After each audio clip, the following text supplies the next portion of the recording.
masuk kita tambah-tambah lah ahli yang lain tu. Okay.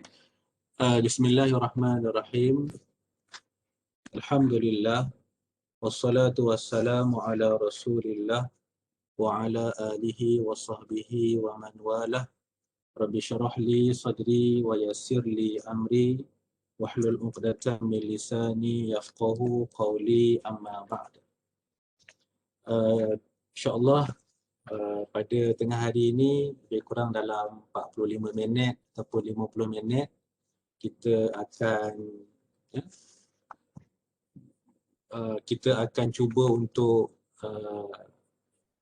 faham secara lebih mendalam mengenai syariat Islam, ataupun secara khususnya kita akan memahami berkenaan dengan Lailatul Qadar.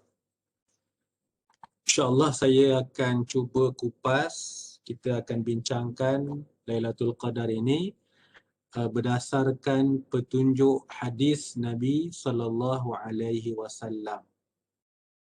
dan pandangan-pandangan yang diberikan oleh para ulama kita.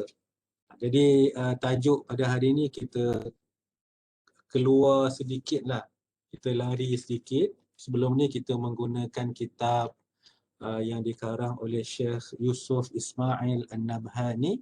Cuma pada tengah hari ini saya cuba kupas hadis yang berdasarkan kepada kitab hadis Riyadhus Salihin. Kitab hadis Riyadhus Salihin, insya-Allah. Sekejap saya betulkan.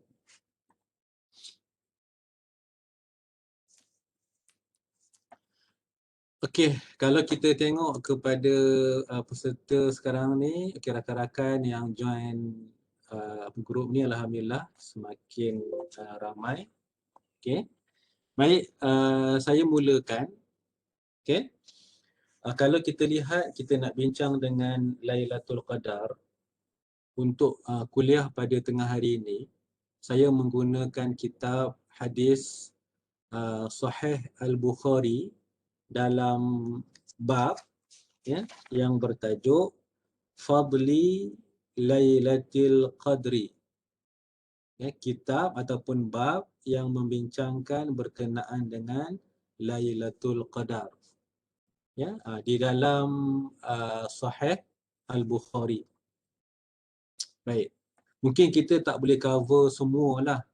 Sebab dalam Sahih Al-Bukhari ni ada banyak hadis. Cuma kita tengok beberapa hadis yang telah saya pilih dan kemudian kita syarahkan ini berdasarkan pandangan-pandangan para ulama.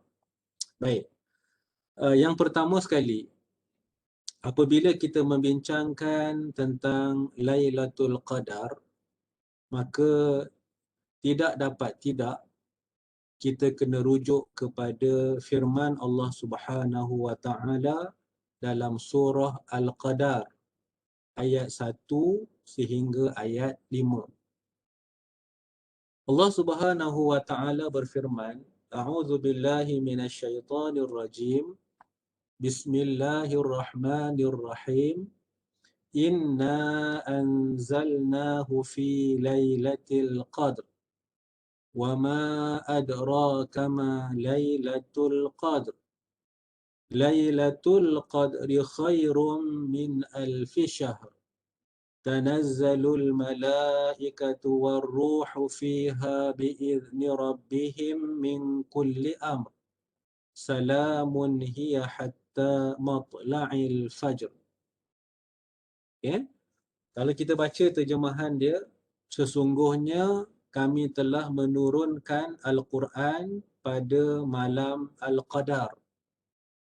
Maksud Allah turunkan Al-Quran iaitulah penurunan daripada Lauh Mahfuz ke penurunan daripada Sidratul Muntaha ke Lauh Mahfuz secara sekaligus. Dan tahukah kamu apakah Lailatul Qadar itu? Lailatul Qadar itu lebih baik daripada 1000 bulan. Pada malam itu turun para malaikat dan roh, iaitulah Jibril, dengan izin Rabb-Nya untuk mengatur semua urusan. Sejahteralah malam itu sampai terbit fajar. Baik. Apa yang kita nak bincangkan, yang pertama sekali adalah, okey, kalau dia tak ada hadis ni belum lagi okey, kalau kita lihat kepada ayat Quran tadi, ya, maka Allah Subhanahu Wa Taala mengaitkan al-qadar dengan malam, ya. Maka dalam surah Al-Qadr itu Allah sebut Lailatul Qadr. Inna anzalnahu fi Lailatul Qadr. Sebab dia sebenarnya dia dua perkataan. Lailah satu, kemudian Al-Qadr satu. Maksudnya dia dua kalimah yang digabungkan. Jadi persoalannya adalah apabila perkataan Al-Qadar, Al-Qadr dikaitkan, dihubungkan dengan Lailah yang kita terjemahkan dengan malam Al-Qadar, maka apakah pandangan ulama maksudnya? Apakah pandangan ulama mengenai maksud Lailatul Qadar? Lailatul Qadar tu maksudnya apa? Okay, kalau kita separate kan fahamlah. Lailatun maksudnya malam. Al-Qadar maksudnya ketetapan. Qada, qadar, ketetapan, penetapan. Jelaslah. Tapi bila dia combine, dia jadi Lailatul Qadar, apa maknanya? Okay, yang ni yang pertama yang kita nak bincangkan. Okay, saya nak kemukakan pada tengah hari ini 3 pandangan ulama. Maksud perkataan Lailatul Qadar. Okay. Pandangan yang pertama, yang ni yang dinukilkan oleh Imam Ibn Hajar dalam kitab beliau Fathul Bari, syarah kepada Sahih Al-Bukhari. Okey, ada 3 pandangan. Pandangan yang pertama, maksud Lailatul Qadar itu adalah malam pengagungan ataupun malam keagungan. Ini maksud yang pertama. Ya, Lailatul Qadar bermaksud malam keagungan. Satu malam yang penuh dengan keagungan. Okey. Maksud ini selari dengan ayat Al-Quran di dalam surah Al-An'am ayat yang ke-91. Ya, surah Al-An'am ayat 91. Yang mana Allah berfirman, "Wa ma qadarullaha haqqa qadrih." Ya, iaitu mereka tidak mengagungkan Allah sebagaimana semestinya. Maka digunakan perkataan qadaru. Wa ma qadarullaha. Iaitu mereka tidak mengagungkan Allah. Jadi perkataan qadaru itu maksudnya mengagungkan. Maka bila disebut Lailatul Qadar, jadi kita terjemahkan sebagai malam yang penuh dengan keagungan. Baik. Ya. Maka apa yang ada, apa keagungan yang ada pada malam tersebut? Malam yang memiliki keagungan. Apa keagungannya? Yang pertama, pada malam itu Allah menurunkan Al-Quran. Itu satu keagungan. Yang kedua, pada malam tersebut para malaikat turun dari langit ke bumi, ke dunia secara silih berganti. Yang ketiga, pada malam tersebut turun keberkatan, turun rahmat dan turun keampunan Allah. Tiga. Yang keempat, pada malam tersebut siapa yang beribadah, yang menghidupkan malam tersebut, maka orang itu akan menjadi seorang insan, seorang manusia yang agung. Itu yang disebutkan dengan Lailatul Qadar ini adalah sebagai malam keagungan ataupun malam yang memiliki keagungan. Itu yang pertama. Okay. Pandangan yang kedua. Turun sikit. Okay. Pandangan yang kedua, sebahagian ulama menyatakan malam Al-Qadar bermaksud malam kesempitan. Malam kesempitan. Baik. Apa ni maksud ini? Selari dengan ayat Al-Quran di dalam surah At-Talaq ayat yang ke-7. Surah At-Talaq ayat yang ke-7. Allah Subhanahu wa taala berfirman, "Wa man qudira 'alaihi rizquhu."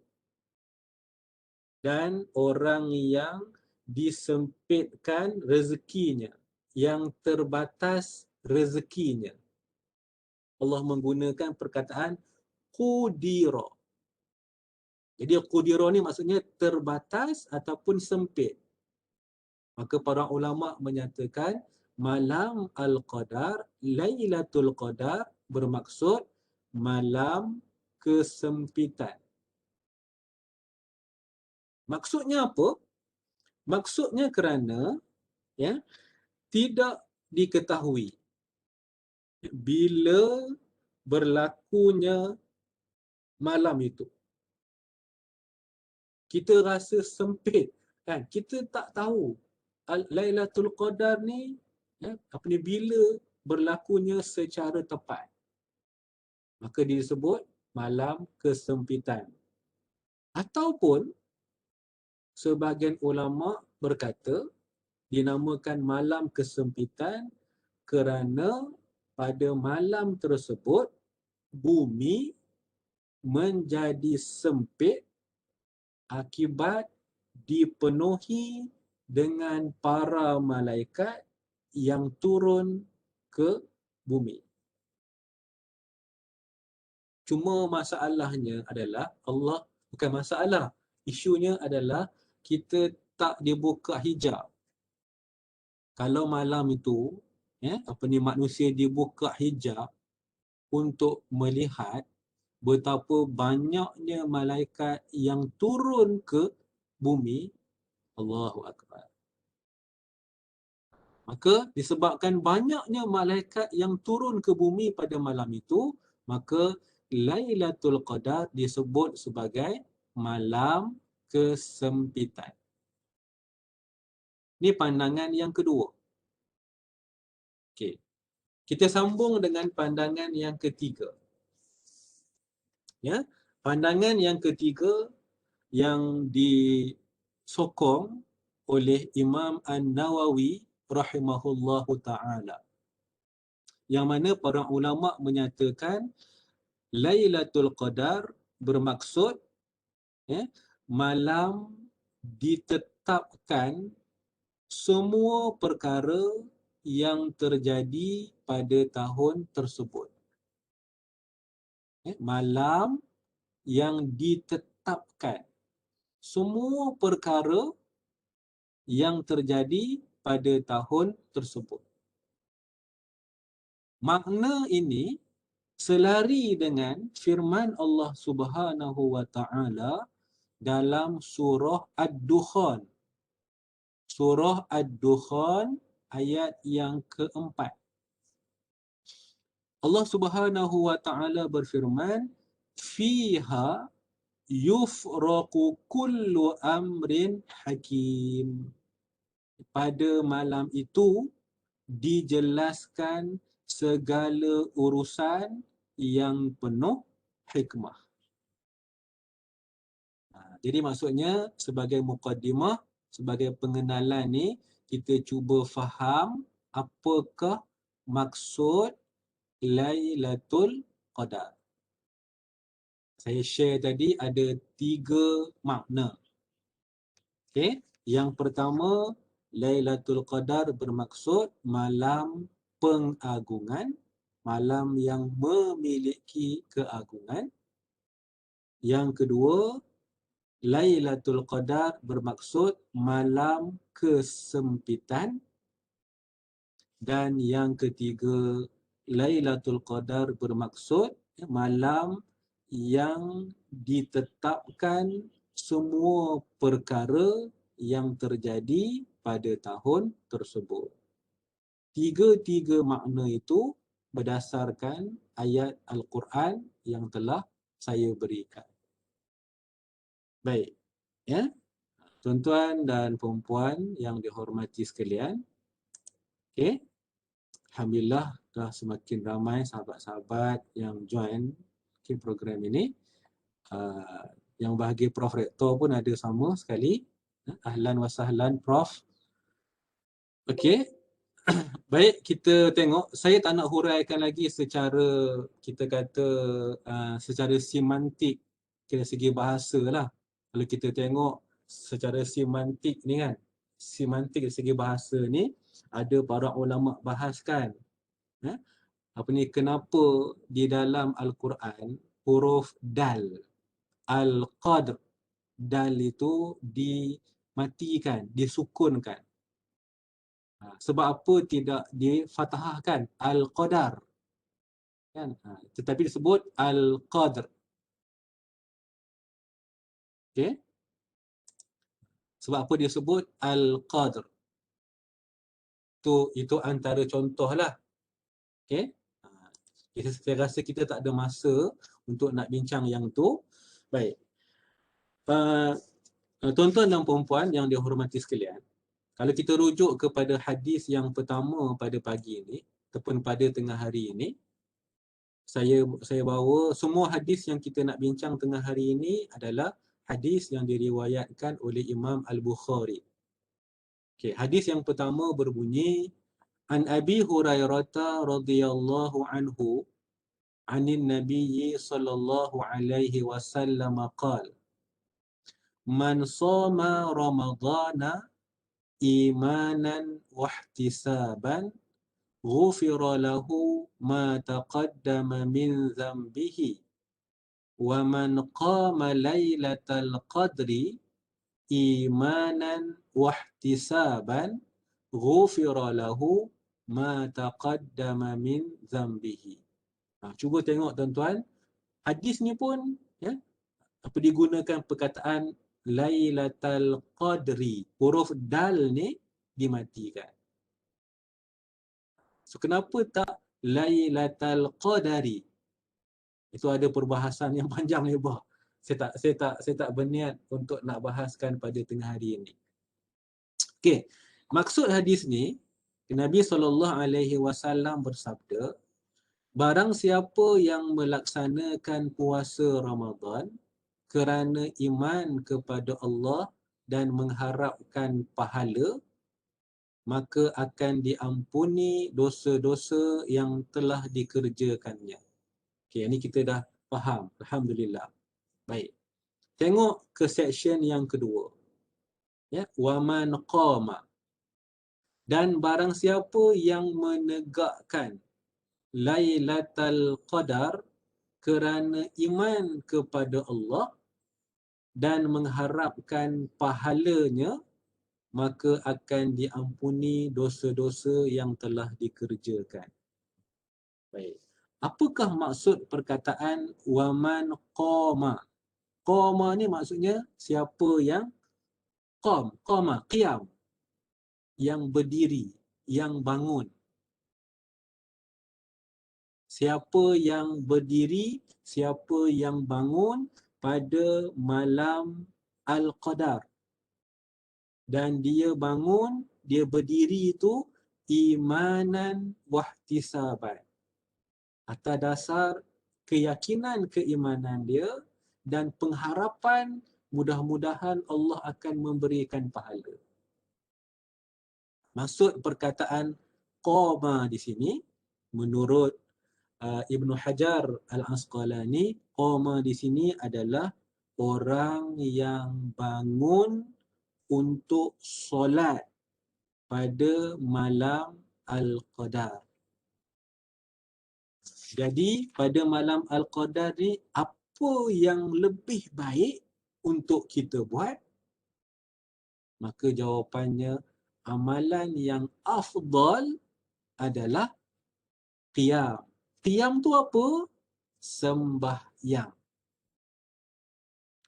Jadi pada malam Al-Qadar, amalan yang terbaik adalah sembahyang. Jadi malam tu janganlah buat solat tarawih pendek-pendek. Qiyamlah lama. Buatlah solat-solat sunat. Sebab disebut qama. Qama di sini orang yang berdiri melakukan solat.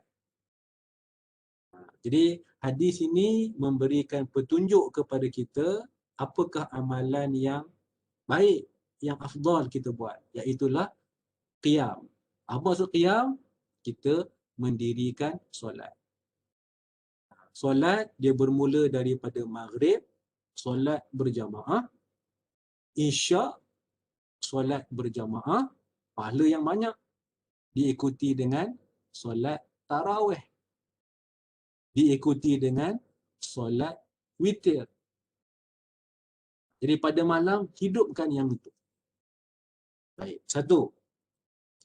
Yang kedua tuan-tuan, yang ni kita nak fokuskan pada tengah hari ini. Ya, hadis yang kedua. An Aisyah radhiyallahu anha anna Rasulullah sallallahu alaihi wasallam qala taharraw lailatal qadri fil witri minal ashril awakhiri min Ramadan. Hadis daripada Aisyah radhiyallahu anha bahawa Rasulullah sallallahu alaihi wasallam bersabda, carilah Lailatul Qadar pada malam ganjil dalam 10 malam akhir daripada Ramadan. Okey, satu. Kita terus ya. Nanti kita bahaskan. Hadis yang ketiga. Ini sama satu. Okey. Hadis yang ketiga. Ni ada typing error. Juga daripada Aisyah radhiyallahu anha. Mungkin kita pelik kan, sebab apa Aisyah banyak meriwayatkan hadis tentang Lailatul Qadar? Sebab Aisyah isteri Nabi. Dia bersama-sama tinggal serumah dengan Nabi. Maka pada malam bulan Ramadan ni dia nampak, dia perhatikan apa yang Nabi buat. Dia lebih dekat dengan Nabi. Sebab tu banyak ya, amalan-amalan yang bersifat personal ni Aisyah lebih tahu. Ya, Aisyah sebut apa? Kana Rasulullah sallallahu alaihi wasallam yujawiru fil ashril awakhiri min Ramadan wa yaqulu taharraw lailatal qadri fil ashril awakhir min Ramadan. Aisyah dia menceritakan, dia kata Rasulullah sallallahu alaihi wasallam beriktikaf pada 10 hari terakhir dari bulan Ramadan. Ya, yujawiru, ya, beriktikaf dan bersabda, carilah Lailatul Qadar pada 10 malam yang terakhir dari Ramadan. Sebelum saya pindah ke Segamat ni, masa dekat Shah Alam, okay, waktu tu ofis saya dekat masjid, apa ni, masjid Tuanku Mizan sekarang ni, di UiTM. Dan kita waktu tu ada pelajar antarabangsa yang datang daripada Timur Tengah. Ya, kalau kita sampai dekat pejabat pagi tu, dalam 7.30 dah sampai kat office, kan, maka kebanyakan, majoriti lah, majoriti student kita yang daripada Timur Tengah ni, dia memang tidur di masjid Tuanku Mizan. Siap bawa toto sekali. Itu suasana dia. Sebab apa? Mereka nak amalkan apa yang Nabi sebut ni, i'tikaf di masjid. Dan kita pun tak menghalang lah, asalkan dia jaga kebersihan, jaga adab kat situ.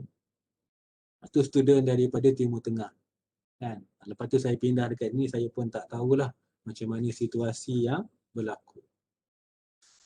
Baik, hadis yang keempat, kita masih lagi berkenaan dengan pencarian Al-Qadar.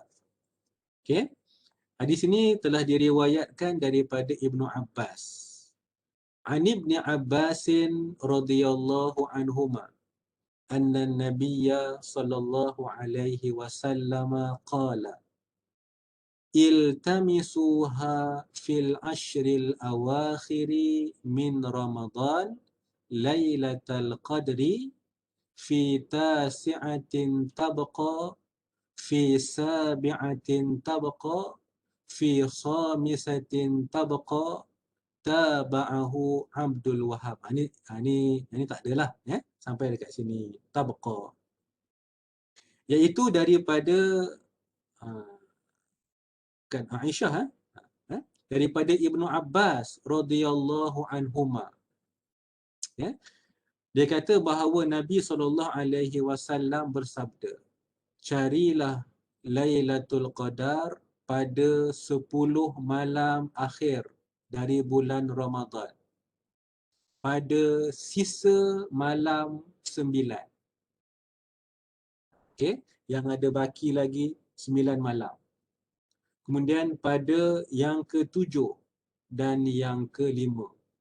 Jadi, ya, pencarian Lailatul Qadar ni bermula pada malam 21, sebab ada baki lagi 9 hari. Kemudian yang ada baki lagi, Nabi sebut 7 hari, iaitu pada malam 23. Kemudian yang ada baki lagi 5 hari, iaitu pada malam 25. Baik. Ya, tuan-tuan dan puan-puan yang saya hormati sekalian, kita nak bahaskan hadis-hadis ini. Dia ada banyak hadis lagi yang hampir sama. Okay. Yang pertama adalah, bila kita baca hadis ini, maka kita dapat satu petunjuk yang diberikan oleh Nabi bahawa pertama sekali, Lailatul Qadar khusus berlaku pada bulan Ramadan. Satu. Okay. Yang kedua, Lailatul Qadar berlaku pada 10 malam yang akhir. 2. Nabi bagi lagi petunjuk. Yang ketiga, Lailatul Qadar berlaku lebih-lebih lagi pada malam yang ganjil. Ada 3 petunjuk utama yang boleh kita ambil daripada hadis ini. Hadis-hadis yang kita baca. Baik. Imam Ibn Hajar, ini saya rujuk dalam Fathul Bari, ya, mengemukakan dalam kitab beliau Fathul Bari, ya, pandangan-pandangan para ulama berdasarkan hadis mengenai tanda Lailatul Qadar setelah dia berlaku. Okey. Dia punya hint dia, so Nabi dah bagi tahu. Kemudian Nabi bagi tahu pula tanda selepas. Sebelum, okey, ini semasa bulan Ramadan, 10 malam terakhir, kemudian malam-malam ganjil. Kemudian Nabi bagi lagi kan, tanda-tanda selepas berlakunya Al-Qadar. Okay, kita tengok ada beberapa riwayat. Okay. Yang pertama di dalam Sahih Muslim, iaitu yang diriwayatkan daripada Ubay bin Ka'ab. Okay. Disebutkan bahawa annasyamsa tatlu'u fi sabihatiha la syu'a'a laha. Ya, matahari terbit pada pagi harinya, tidak memancarkan cahaya. Ini satu tanda selepas berlaku Al-Qadar. Satu. Dalam riwayat Ibnu Khuzaimah, hadis yang bersumberkan daripada Ibnu Abbas radhiyallahu anhuma, kata Ibnu Abbas, Lailatul Qadri talqatun la harratun wala baridatun tusbihu syamsu yawmaha hamra dha'ifatan. Kata Ibnu Abbas, dia kata malam Lailatul Qadar itu talqatun. Talqatun ni maknanya suhunya, keadaan yang tidak panas, tidak sejuk. Keadaan yang sederhana suhunya. La haratun, tidak panas, dan wala baridatun, tak sejuk. Tapi kita rumah pasang aircon, tak boleh nak rasalah suhu dia macam tu. Baik. Pada pagi harinya, kan, matahari ini naik dengan cahaya merah, sinar merah yang lemah. Sinaran cahaya matahari keesokannya adalah lemah. Itu dalam riwayat Ibnu Khuzaimah. Okay. Yang ketiga, dalam riwayat Imam Ahmad, hadis daripada Ubadah bin Samit. Sebab saya sebut tadi, kita nak huraikan Lailatul Qadar ini berdasarkan panduan hadis. Okay. Maka disebutkan bahawa malam Al-Qadar ini dia hening, lagi cerah, seolah-olah ada sinaran bulan. Dia hening, cerah, macam ada sinaran bulan. Malam itu tenang, langitnya cerah, cuacanya tidak panas dan tidak sejuk. Ya. Dan dijumpai pada pagi harinya matahari terbit dalam keadaan yang seimbang, tidak memancarkan cahaya bagaikan bulan di malam purnama. Siang cahaya matahari itu memang tak panas dia keluar. Dan pada pagi hari itu syaitan tidak diizinkan untuk ikut muncul bersamaan dengan terbitnya matahari. Ini yang dinyatakan. Ini yang telah dinyatakan oleh yang kalau kita lihat panduan-panduan berkenaan dengan tanda-tanda selepas berlaku Lailatul Qadar, malam Al-Qadar. Baik.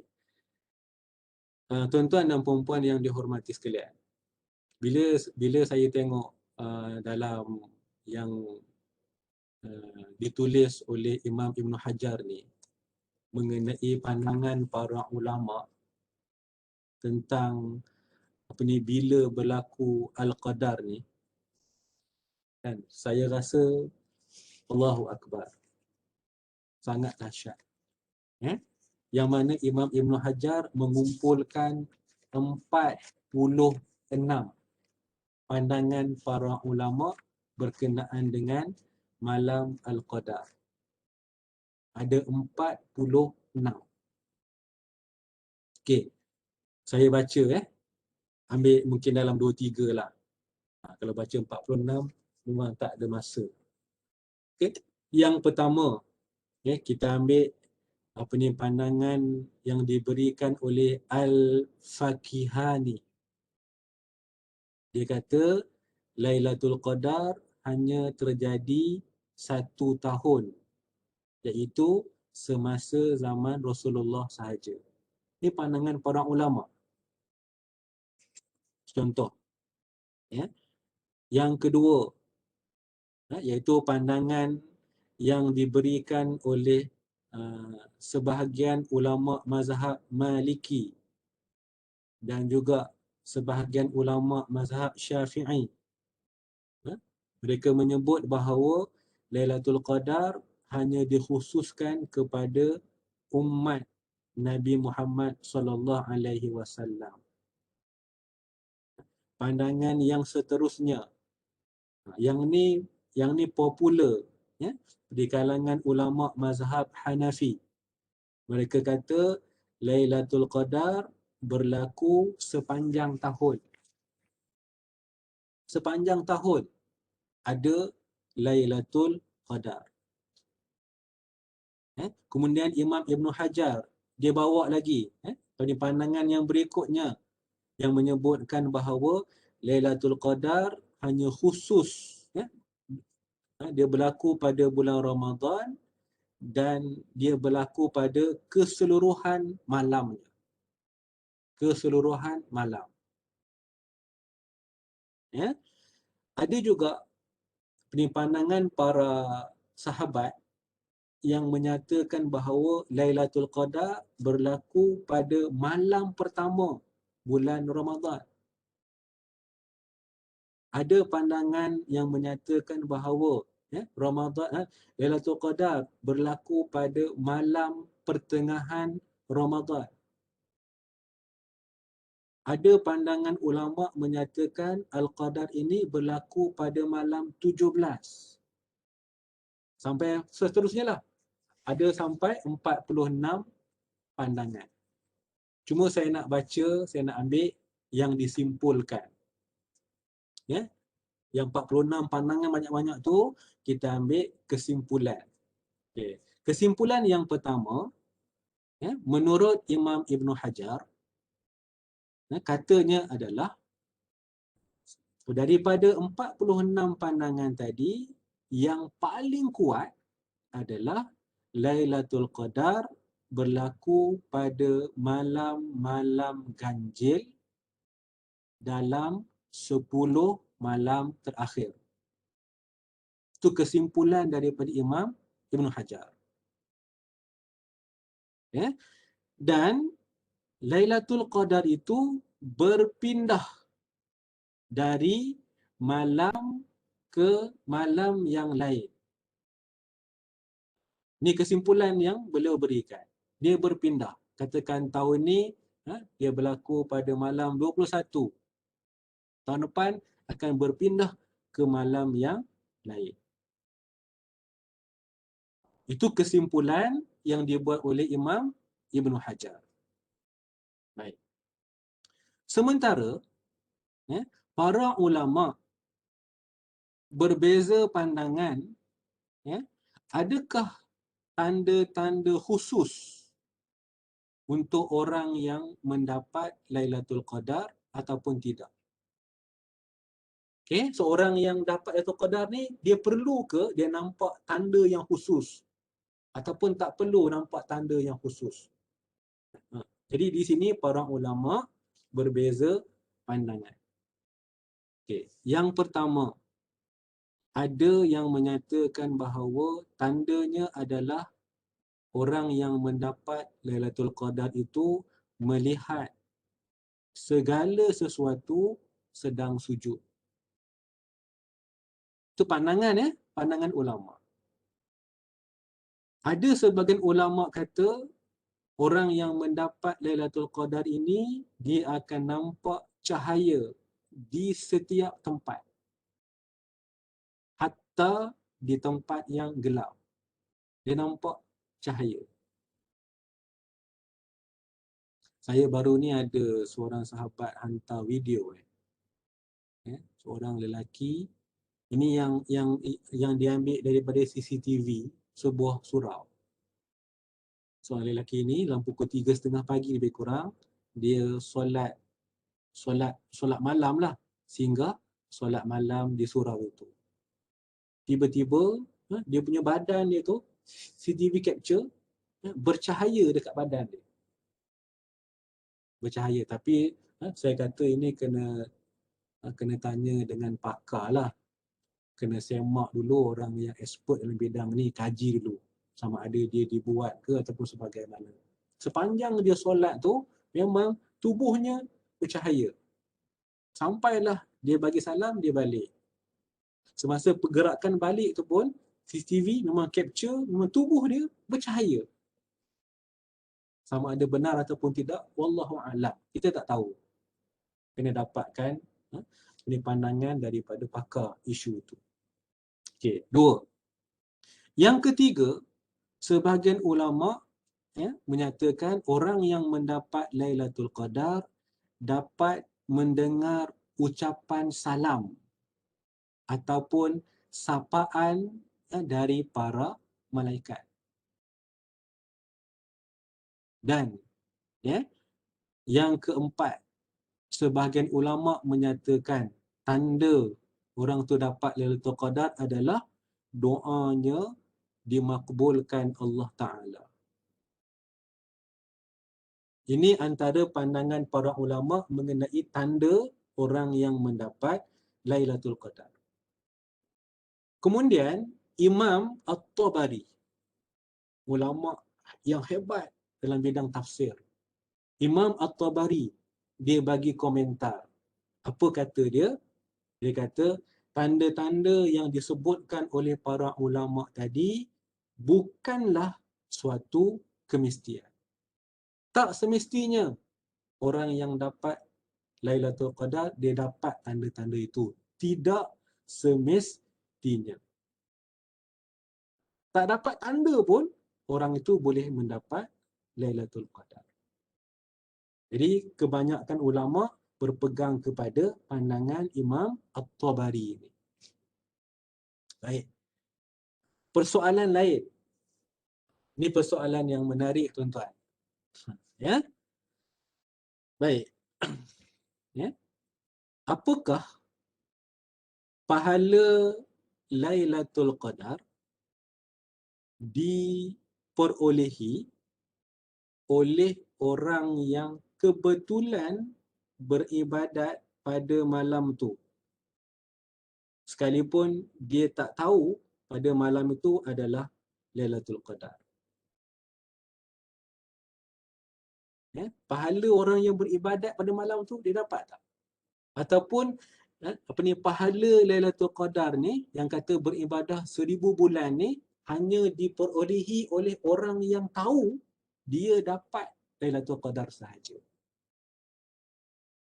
Macam kita kan, hari ni di antara cadangan yang baik adalah yang dicadangkan, yang diviralkan, setiap malam kita sedekahlah RM1 ke ataupun RM5 ke RM10 ke, kan. InsyaAllah mudah-mudahan satu malam kenalah dengan malam Al-Qadar. Kita sedekah, kita pun tak tahu pun. Jadi adakah kita sedekah tu, okay, kebetulan malam tu kita nak bagi RM10, Dan kebetulan memang berlaku Al-Qadar. Kita tak tahu pun. Adakah kita sedekah bersamaan dengan 83 tahun? Ini persoalan yang hebat, tuan-tuan. Okey? Baik, kita ambil ya, pandangan ulama dalam isu ini. Okey. Ya. Apa ni pandangan ulama yang pertama. Dia ada dua kumpulan ulama. Kumpulan yang pertama antaranya adalah Imam At-Tabari, Al-Muhallab, Ibnu Arabi. Ini nama para ulama. Dan ramai lagi menyatakan bahawa orang yang tidak mengetahui ya, pada malam itu adalah malam Al-Qadar, dia beribadat, dia juga akan dapat pahala yang sama. Ini pandangan pertama. Sementara ada sebahagian ulama, kumpulan ulama yang kedua yang menyatakan hanya orang yang mengetahui bahawa pada malam tu dia dapat itu malam Lailatul Qadar dan dia beribadah, hanya dia sahaja yang akan mendapat pahala Lailatul Qadr khairun min alfi syahr. Dekat sini ada dua pandangan ulama. Sebahagian kata orang yang tak tahu pun bila dia beribadat pada malam tu dia akan dapat pahala beribadat 83 tahun. Maka pandangan ulama yang kedua kata yang dapat pahala 83 tahun ni hanyalah orang yang mengetahui dan dibuka hijab, ditunjukkan kepada dia. Maka orang itu sahaja yang dapat. Yang tak tahu, tak dapat. Okay? Jadi kebanyakan para ulama hari ini kita berpegang kepada pandangan yang pertama. Buatlah ibadat. Mudah-mudahan Allah akan berikan pahala 83 tahun ibadat tu sekiranya pada malam tu kita bersungguh-sungguh beribadat kepada Allah Subhanahu wa taala. Hujah kumpulan yang kedua tu apa? Hujah mereka adalah berdasarkan kepada hadis yang diriwayatkan oleh Imam Ahmad. Hadis daripada Ubadah bin Samit yang berbunyi man qamaha imanan wahtisaban thumma wuqifat lahu. Orang yang pada malam itu dia melakukan qiyamul lail kerana keimanan dia, kerana mengharapkan redha Allah dan menepati waktunya dengan Al-Qadar, maka dia akan dapat pahala itu. Dia berbeza dengan orang yang tak tahu pun. Asalkan buat je, maka dia pun jalan je. Ini tuan-tuan dan puan-puan ya, yang perlu kita tengok di dalam Al-Qadar itu. Jadi ya, sempena dengan kita masih lagi berada pada awal 10 akhir. Ya, di awal 10 yang akhir Ramadan, maksudnya ada lagi 3/4 10 yang akhir ni. Bila kita bincangkan hadis ini pada tengah hari ini, mudah-mudahan kita ada motivasi. Ya, satu nikmat yang Allah tak berikan kepada umat yang lain. Allah pilih kita umat Nabi Muhammad untuk Allah bagi, Allah anugerahkan kepada kita banyak perkara bila kita beribadah hanya dalam setahun sekali.